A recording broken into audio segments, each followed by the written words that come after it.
toutes et à tous et ravis de vous retrouver dans votre magazine quotidien Smart Éducation, un magazine, vous le savez, dédié à la formation, aux nouveaux métiers, aux nouvelles pédagogies, le rendez-vous qui donne un futur à la jeune génération.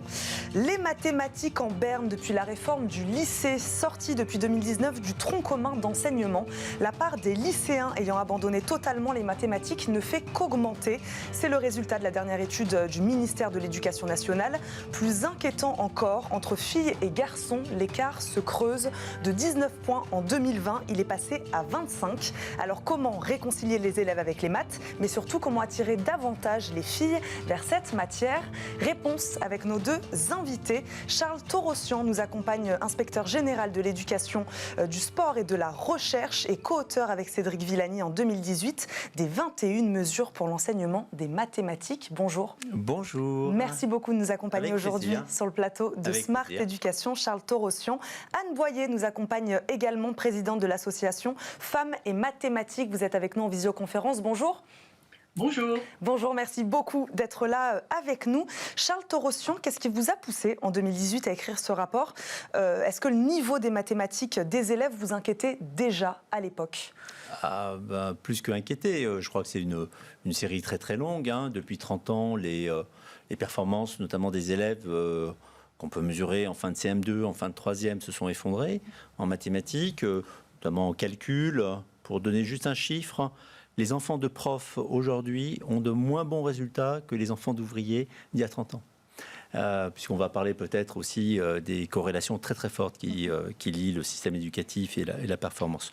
Donc ça, c'était le premier point de départ. Le deuxième point, c'est les évaluations internationales. La France, 7e ou 6e puissance mondiale, classée dernière en sciences et en mathématiques aux évaluations Teams, c'est assez indigne. Le ministre, dès son arrivée, nous a demandé de réfléchir à une grande mission réunissant l'ensemble des partis sur finalement trouver des pistes pour améliorer l'enseignement des mathématiques. Et que préconisiez-vous alors à l'époque, notamment? Il y a beaucoup de choses. Oui, notamment dans le premier degré. C'est premier degré, collège, lycée, mais aussi réfléchir de manière systémique. Ce que n'avaient pas fait les précédentes missions, la mission Lichney-Horowitz et la mission Kahn, qui étaient restées dans les mathématiques. Nous, dès le départ, on est resté aussi en dehors des mathématiques. C'est-à-dire qu'on a expliqué qu'on ne peut pas améliorer ce qui se passe dans la classe si on ne réfléchit pas à une structuration de l'ensemble, notamment les chaînes managériales. Il faut quand même un petit peu aligner tout ça. On le voit dans la formation. Il ne suffit pas de claquer des doigts comme ça pour dire on va mettre en formation 400 000 professeurs ou 1 million de professeurs. Il faut, disons, des alignements. Il y a toujours des arbitrages. Vous savez, on est une grande machine. 16e structure mondiale. On ne peut pas piloter ça comme une Ferrari. Il faut y aller. Et puis, il y a beaucoup de diversité des territoires entre des métropoles très denses, des zones rurales. Vous savez, en France, on n'imagine pas, mais en moyenne, dans un département, il n'y a que 4 endroits où il y a des lycées, une trentaine d'endroits où il y a des collèges, des villes. Et voilà, donc ça veut dire que les lycéens, en fait, ils prennent le car pour aller au lycée. Et même les collégiens, figurez-vous. Et donc ça doit intégrer ça aussi. Donc parmi les mesures, il y avait quelque part de lisser cet enseignement des mathématiques sur tout le territoire? Alors, non, pas tout à fait. C'était plutôt... Alors, on a beaucoup insisté sur la didactique. C'est-à-dire qu'on a beaucoup parlé de pédagogie depuis 30 ans. En fait, pour nous, le sujet, c'est plutôt la didactique, notamment autour des outils numériques, mais aussi dans le premier degré. C'est-à-dire, comment je fais pour résoudre un problème? C'est pas juste je mets les élèves en groupe, on discute et puis on voit si c'est bleu ou rouge la couleur de la solution. Non, c'est quelle stratégie on développe. Donc ça manquait. Il est apparu que l'appareil de formation autour des professeurs était indigent. On a reconstruit un appareil digne de la 6e puissance mondiale, notamment dans le premier degré. Il faut continuer les efforts dans le second degré. Donc ça, c'était vraiment ce qu'on a. On a vraiment fait le changement dans le premier degré sur l'esprit dans lequel la formation continue doit s'opérer. Le Grenelle de l'éducation, c'est un peu la version grandeur nature de notre rapport, c'est-à-dire la dimension RH. La moitié du rapport porte sur la RH. En fait, ce n'est pas un rapport vraiment sur les maths, c'est les deux à la fois. C'est un rapport sur la formation notamment, c'est ce que vous nous dites. La formation continue, le leadership, l'organisation scolaire, les emplois du temps, voilà, toutes ces choses-là, la place des outils, les équipements dans les écoles, dans les collèges. Nous, ce qu'on veut aujourd'hui, c'est qu'un cours de maths, ça doit être concret. C'est-à-dire qu'on va manipuler des objets. Et je dirais qu'à l'université aussi, en licence, on doit manipuler des objets. Pour rester sur le lycée, Anne Boyer, pourquoi cette réforme du lycée a-t-elle fait baisser drastiquement l'enseignement des maths, selon vous ? Alors, il y a sûrement énormément de raisons qui se croisent. Une des premières raisons, c'est l'orientation qui est faite les désirs d'orientation des élèves, des lycéens et lycéennes, trop précoces. C'est-à-dire que maintenant, puisqu'on doit choisir une spécialité en première, ça signifie que dès la classe de seconde, on doit plus ou moins trouver son chemin. Choisir une spécialité, c'est quand même très très prégnant. Et d'autant qu'en plus, on en abandonne une en terminale. Or, pour les filles, ça voulait dire faire un choix d'orientation à un moment où les influences familiales, où la pression des stéréotypes de sexe, ou un certain nombre de choses comme ça ne sont pas réglées, et donc la sensibilité des filles à ce genre de pression fait que, eh bien, elles vont choisir ce qui traditionnellement bien semble être plutôt les disciplines féminines plus que les disciplines masculines, et Anne Boyer, traditionnellement vont avoir le choix de métiers soi-disant plus féminin que masculin. Anne Boyer, vous nous dites qu'il existe peut-être une forme d'autocensure de la part des filles qui se disent aujourd'hui les mathématiques, c'est pas fait pour moi. Alors, c'est pas forcément une autocensure, parce que je pense que c'est une censure finalement qui est finalement dirigée par l'ambiance sociale. Elle se plie finalement à ce qu'on attend d'elle. C'est un petit peu ça. Elle se plie à ce qu'on attend d'elle.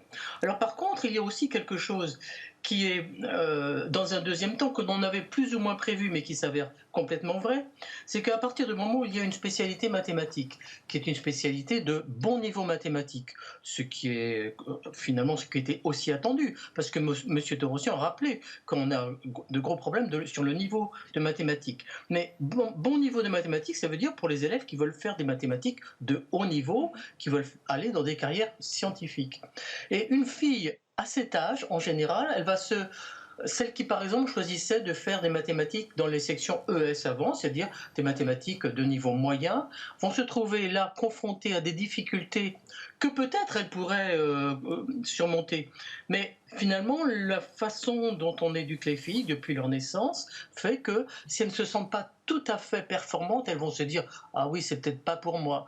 À niveau égal, un garçon va être un petit peu poussé par le cadre social, par le cadre familial, à se dire oh ben de toute façon, voilà, moi je réussirais quand même moyen. Une fille va se dire finalement, moi je réussis bien dans les autres disciplines, je vais plutôt choisir les autres disciplines. Et Anne Boyer, c'est le rôle de l'éducation nationale justement de faire un peu changer cette perception des mathématiques auprès des jeunes filles. Complètement, c'est-à-dire qu'il y a des stéréotypes de sexe, puis il y a aussi des stéréotypes sur les mathématiques.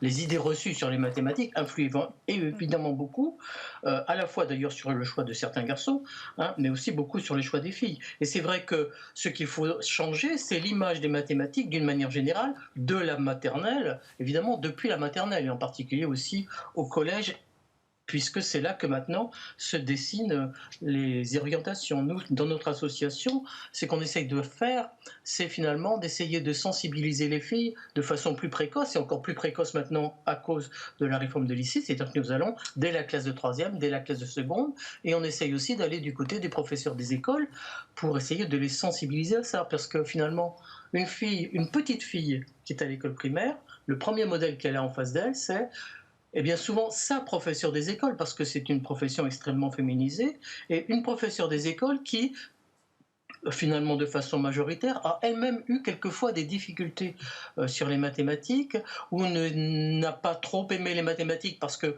évidemment, hein, M. Torossian l'a dit, je pense qu'il y a une grande question à se poser sur les mathématiques qu'on enseigne. Anne Boyer, justement, je vais faire réagir Charles Torossian sur cette question de la perception des élèves et des mathématiques. Je ne sais pas, les élèves ont-ils peur des maths, Charles Torossian, que ce soit élèves garçons ou élèves filles, finalement? Je suis assez d'accord avec Anne Boyer. Il y a beaucoup de stéréotypes.